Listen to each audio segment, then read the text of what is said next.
Hi guys नमस्ते म कविता फेरि पनि म आज हजुरहरूलाई हाम्रो युट्युब च्यानल केएल भाइन्समा F2 भिसा क्याटेगोरीमा अप्लाई गर्दाखेरि के क्वेसनहरू प्रिपेयर गर्नुपर्छ त्यो बारेमा बताउन गइरहेको छु र मैले आफूले पनि F2 भिसा क्याटेगोरीमा अप्लाई गर्दाखेरि त्यति धेरै क्वेसनहरूको प्रिपेयर चाहिँ गरिनँ किनभने हामी त्यहाँ गएर F2 क्याटेगोरीमा गएर कुनै पनि लिगल्ली जब गर्ने होइन त्यहाँ गएर हामीले स्टडी गर्ने होइन सो हामीलाई त धेरै गाह्रो क्वेसन सोध्दैन हामीलाई नर्मल क्वेसन तर हामी त्यो क्वेसनमा चाहिँ एकदम पर्फेक्ट र उहाँहरूलाई चाहिँ रियल लाग्ने तरिकाले भन्नुपर्छ सो मैले आफूले प्रिपेयर गरेको जम्मा 20-25वटा मात्रै मैले क्वेसन आन्सर प्रिपेयर गरेको थिएँ र मैले क्वेसन प्रिपेयर गर्दाखेरि तीनटा क्याटेगोरीमा डिभाइड गरेको थिएँ general question marriage related question र स्पाउस स्टडी रिलेटेड क्वेसन भनेर मैले तीनटा क्याटेगोरीमा चाहिँ क्वेसनहरू आफैले बनाएर रिलेटेड क्वेसन एन्सरहरू चाहिँ प्रिपेयर गरेको थिएँ हो कि हजुरहरूलाई यो मेरो भिडियो या मेरो क्वेसन एन्सरले चाहिँ हजुरहरूलाई हेल्प गर्छ सो स्टार्ट गरौँ क्वेसनबाटै र सुरुमा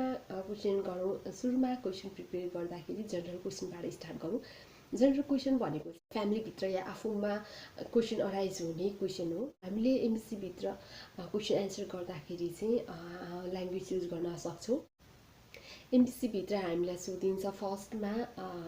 कुन ल्याङ्ग्वेजमा दिनुहुन्छ या तपाईँलाई इङ्ग्लिस ल्याङ्ग्वेज कम्फर्टेबल लाग्छ भने हजुरले इङ्ग्लिस ल्याङ्ग्वेजमा दिन सक्नुहुन्छ या तपाईँलाई नेपाली ल्याङ्ग्वेजमा कम्फर्टेबल हुन्छ भने हजुरहरूले नेपालीमा पनि दिन सक्नुहुन्छ र इङ्ग्लिसमा क्वेसन एन्सर गर्दैमा चाहिँ भिसा लाग्ने भन्ने हुँदैन र नेपालीमा एन्सर दिँदाखेरि चाहिँ भिसा रिजेक्ट हुने भन्ने चाहिँ हुँदैन किनभने उहाँहरूले पर्फेक्टली नेपाली ल्याङ्ग्वेज बुझ्नुहुन्छ सो आफूलाई जुन ल्याङ्ग्वेजमा कम्फर्टेबल हुन्छ त्यही ल्याङ्ग्वेजमा नै आफूले एन्सर दिँदा सजिलो हुन्छ सो फर्स्टमा मैले क्वेसन एन्सर प्रिपेयर गरेको थिएँ जनरल क्वेसन एन्सरमा जनरल क्वेसन एन्सरमा चाहिँ आफूमा चाहिँ क्वेसन एराइज हुने खालको भनौँ न आफ्नो बारेमा चाहिँ जसले F2मा अप्लाई गर्नुभएको छ उहाँहरूको बारेमा चाहिँ अराइज हुने क्वेसनहरू जस्तो आफ्नो नेम हुनसक्छ त्यस्तै गरेर भिसा टाइप कुन भिसा टाइप हो हजुरले अप्लाई गर्नुभएको हामीले अप्लाई गरेको F2 भिसा क्याटेगोरी हो सो हामीले F2 भिसा क्याटेगोरी भनेर एन्सर प्रिपेयर गर्नुपर्दछ त्यस्तै गरेर स्पाउसको नेम के हो त्यो पनि एकदमै जनरल क्वेसन हो सो जनरल क्वेसनभित्र पर्ने भएर स्पाउस नेम के हो त्यो पनि सोध्न सक्छ हजुरलाई सो स्पाउसको नेम आफूले भन्न सक्नु पर्यो झुकाउने क्वेसन भनेको चाहिँ स्पाउसले त्यहाँ के गर्नुहुन्छ भनेर सोध्न सक्छ कहिलेकाहीँ हाम्रो स्पाउस त अभियसली F1 भिसा क्याटेगोरी भनेपछि उहाँ त स्टुडेन्ट हुनुहुन्छ सो हामीलाई झुकाउने खालको क्वेसन हुनसक्छ कहिलेकाहीँ चाहिँ हजुरको स्पाउसले हजुरको हस्बेन्ड या वाइफले त्यहाँ के गर्नुहुन्छ भनेर सोध्न सक्छ सो हामीले चाहिँ स्टुडेन्ट हो उहाँ चाहिँ पढ्नुहुन्छ भनेर चाहिँ आफूले भन्न सक्नु पर्यो र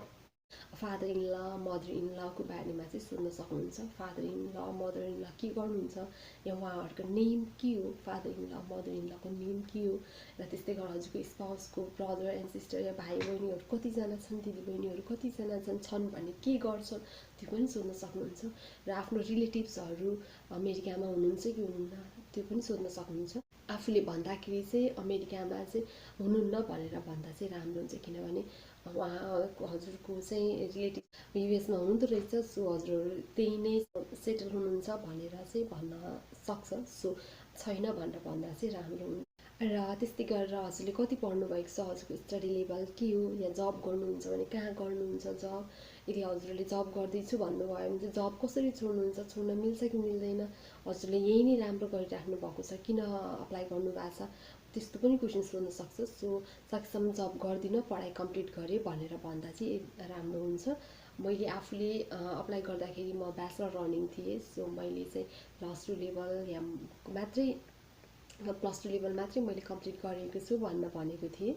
अर्को क्वेसन चाहिँ हजुर त्यहाँ पढ्नु त हुँदैन तपाईँको स्टडी उहाँ कन्टिन्यू गर्ने के छ प्लान त्यो पनि सोध्न सक्नुहुन्छ सो हजुरले चाहिँ मेरो कुनै पनि स्टडी प्लान छैन त्यहाँ भनेर भन्नुपर्दछ किनभने त्यो हजुरले त्यहाँ गएर स्टडी कन्टिन्यू गर्ने हो भन्यो भने चाहिँ उहाँहरूले भिजा नदिन पनि सक्नुहुन्छ सो स्टडी चाहिँ कन्टिन्यू गर्दिनँ कुनै पनि प्लान छैन भनेर भन्नु पर्यो त्यहाँ गएर के गर्नुहुन्छ हजुरले या भनौँ न के गर्नुहुन्छ त्यहाँ गएर हजुरले जब गर्नुहुन्छ कि भनेर पनि सोध्न सक्छ किनभने F2 भिसा क्याटेगोरीमा हामीले युएसमा कुनै पनि लिगल वर्कहरू गर्न पाउँदैनौँ सो युएसमा गएर कामहरू गर्दिनँ मैले म सिर्फ मेरो हस्बेन्डलाई हेल्प मात्रै गर्छु भनेर चाहिँ भन्नु पर्यो र अर्को लास्ट क्वेसन भनेको चाहिँ स्पाउस इन्ट्री डेट हुन्छ, युएसमा इन्ट्री गरेको चाहिँ डेट कहिले हो, कति महिना भयो, त्यो पनि सोध्न सक्छ। सो डेटहरू चाहिँ एकदमै आफूले याद गर्नु पर्दछ। यो त भयो हाम्रो जेनरल क्वेसनहरू। अब जाउँ हामी म्यारिज रिलेटेड क्वेसनहरूमा। म्यारिज रिलेटेड क्वेसनहरूमा चाहिँ फर्स्टमा चाहिँ म्यारिज डेटहरू सोध्न सक्छ। यदि सक्नुहुन्छ भने हजुरले नेपाली डेट र इङ्ग्लिस डेट दुवै डेटहरू चाहिँ याद गर्नुहोस्, किनभने उहाँहरूलाई भन्दाखेरि पनि सजिलो र उहाँहरूले बुझ्दाखेरि पनि सजिलो हुन्छ। सो इङ्ग्लिस र नेपाली दुवै डेट हजुरहरूले याद गर्नुहोस्। र त्यसपछि हाम्रो आउँछ म्यारिज टाइप, कस्तो खालको म्यारिज हो, यदि लभ म्यारिज हो कि एरेन्ज म्यारिज हो। लभ म्यारिज हो भने कहिले भेट्नुभयो,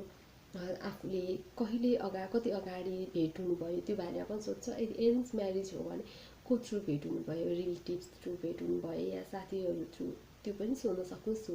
त्यसको बारेमा पनि हामीले क्वेसनको एन्सरहरू चाहिँ प्रिपेयर गर्नुपर्दछ। र त्यसपछि म्यारिज फोटोमा मैले भनिसकेँ अगाडिको भिडियोमा 6 to 10 फोटोभन्दा धेरै फोटोहरू चाहिँ लिएर जान जरुरी छैन। फर्स्टमा चाहिँ म्यारिज फोटोहरू राखौँ र सेकेन्डमा चाहिँ हामीले हनीमुन या घुम्न गएको फोटोहरू राख्दा चाहिँ एकदमै ठिक हुने, एकदमै राम्रो हुनेछ। सो म्यारिज फोटोहरू धेरै फोटो लिएर जान जरुरी छैन र उहाँहरूले माग्नु भएको खण्डमा मात्रै उहाँहरूलाई चाहिँ म्यारिज फोटो एल्बम देखाउन सक्नुहुन्छ। र त्यस्तै गरेर अर्को छ म्यारिज सर्टिफिकेट माग्न सक्नुहुन्छ उहाँहरूले। प्राय एफटुमा अप्लाई गर्ने सबैको चाहिँ म्यारिज सर्टिफिकेट माग्नुहुन्छ। र म्यारिज सर्टिफिकेट मैले भनिसकेँ, म्यारिज सर्टिफिकेट बनाउँदाखेरि नेम स्पेलिङदेखि लिएर डेट अफ बर्थहरू एकदमै ख्याल गर्नुपर्छ र उहाँहरूले मागेको खण्डमा चाहिँ म्यारिज सर्टिफिकेट हजुरले देखाउन सक्नुहुन्छ। र अब हामी जाउँ थर्ड क्वेसन एन्सरमा। थर्ड क्वेसन एन्सरको क्याटेगोरीमा छ हाम्रो spouse study question and answer. यसमा चाहिँ हाम्रो स्पाउस सम्बन्धीको या स्पाउस स्टडी सम्बन्धीको क्वेसनहरू आउँछ। फर्स्टमा चाहिँ आउँछ हाम्रो स्पाउस कुन युनिभर्सिटी या कुन कलेजमा पढ्नुहुन्छ, त्यो कलेजको नेम आफूलाई याद हुनु पर्यो। र त्यस्तै गरेर युनिभर्सिटी या कलेज कुन ठाउँमा छ, कुन स्टेटमा छ, फर्स्टमा स्टेट कुन स्टेट हो भनेर सोध्न सक्छ। र त्यस्तै गरेर कुन एरियामा छ या उहाँहरूको युनिभर्सिटी या कलेज भएको लोकेसन चाहिँ आफूले दिन सक्नु पर्यो उहाँले यदि क्वेसन गर्नुभयो। र त्यस्तै गरेर अर्को क्वेसन हामीलाई सोध्ने भनेको कुन लेभलको हो, या मास्टर, ब्याचलर, पिएचडी कुन लेभलमा स्टडी गर्दै हुनुहुन्छ आफ्नो स्पाउस, त्यो बारेमा सोध्न सक्नुहुन्छ। र सब्जेक्ट कुन हो, कोर्स कुन हो, त्यसको बारेमा पनि आफूलाई एकदमै राम्रोसँग याद हुनु पर्यो। I20मा सबै कुराहरू इन्क्लुड गरिएको हुन्छ। सो I20 पनि आफूले राम्रोसँग रिड गर्नुपर्दछ। त्यस्तै गरेर कहिले सकिन्छ कोर्स उहाँको, भनौँ 18 डिसेम्बरमा सकिन्छ कि 19 डिसेम्बरमा सकिन्छ, कहिले उहाँको कोर्स चाहिँ एन्ड डेट हो, त्यो पनि सोध्न सक्छ कहिलेकाहीँ भ्युअरले। सो आफूले डेटहरू पनि याद गर्नु पर्यो, एन्ड डेटहरू, कोर्सको एन्ड डेट। र त्यस्तै गरेर कहिलेकाहीँ यदि मास्टर लेभल हो या पिएचडी लेभलको हुनुहुन्छ भने हजुरको स्पाउस कुन टपिकमा रिसर्च गर्दै हुनुहुन्छ या त्यो बारेमा पनि सोध्न सक्छ। सो रिसर्चको बारेमा पनि कुन रिसर्च हो हजुरको भनेर चाहिँ आफ्नो स्पाउसलाई सोध्नु पर्दछ। र यदि रिसर्चको बारेमा पनि सोध्यो भने आफूले यो सब्जेक्टमा हो रिसर्च भनेर पनि आफूले भन्नु पर्यो। मैले यति नै क्वेसनको एन्सरहरू चाहिँ प्रिपेयर गरेको थिएँ। त्यति धेरै गाह्रो क्वेसनहरू चाहिँ मैले प्रिपेयर गरेको थिएँ। आफूले प्रिपेयर गर्दाखेरि चाहिँ सकेसम्म मिररको अगाडि बसेर पनि गर्न सक्नुहुन्छ र होइन भने आफूभन्दा सिनियर या जुनियर कसैलाई क्वेसनहरू चाहिँ सोध्न लगाएर आफूले चाहिँ एन्सर दिन सक्नुहुन्छ। र हामीले एन्सर दिन सकेसम्म रियल एन्सरहरू मात्रै दिउँ, त्यहाँ त्यस्तो गाह्रो क्वेसनहरू सोध्दैन, उहाँहरूले त्यस्तो केही गर्नु हुँदैन। सो हामी निर्धक्क भएर आफ्नो डकुमेन्टहरू बोकेर टाइममा नै एमबिसी अगाडि जाउँ र इन्टरभ्यू दिन सक्छौँ हामीले यति क्वेसनको प्रिपेयर गरिसकेपछि। नेक्स्ट भिडियोमा चाहिँ म मेरो आफ्नो F2 भिजामा इन्टरभ्यू दिन जाँदाखेरि मैले